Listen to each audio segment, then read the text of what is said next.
दर्शकों, सनातन धर्म में कई ऐसे नियम हैं जिन्हें जानना हमारे लिए बहुत ही ज़रूरी हो जाता है।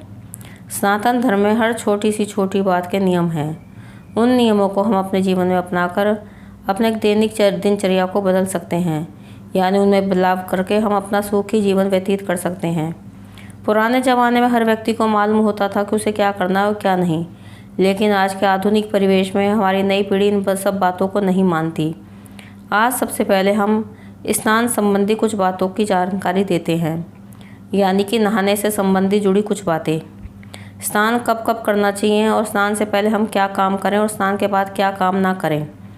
यदि हम कुछ गलतियां करते हैं तो उन गलतियों को हम सुधार सकते हैं। सबसे पहले हम बात करते हैं स्नान से पहले हम क्या कर सकते हैं।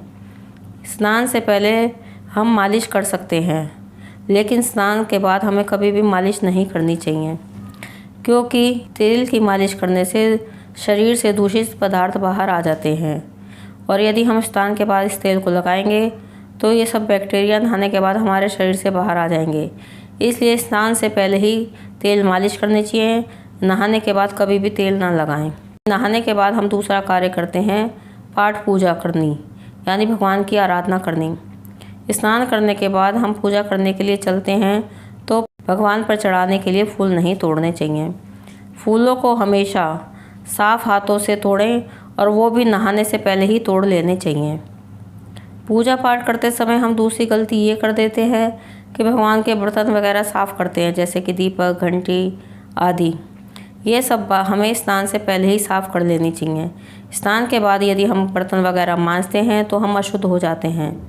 पूजा पाठ के बर्तन हमेशा स्नान से पहले ही साफ़ करें। नहाने के बाद कभी भी कपड़े नहीं धोने चाहिए, क्योंकि कपड़े अशुद्ध माने गए हैं और कपड़े धोने से हम अशुद्ध हो जाते हैं और अशुद्ध हो जाने पर हम पूजा पाठ नहीं कर सकते। इसलिए हमें स्नान करने के बाद कभी भी गंदे कपड़ों को ना तो धोना चाहिए ना ही छूना चाहिए। इससे हम अशुद्ध हो जाएंगे और फिर पूजा पाठ नहीं कर पाएंगे।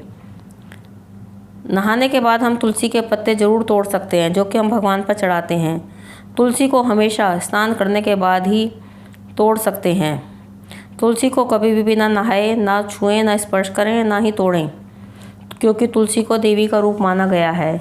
इसलिए हमेशा स्नान करने के बाद ही तुलसी के पत्ते भगवान पर चढ़ाने के लिए तोड़ें। धन्यवाद।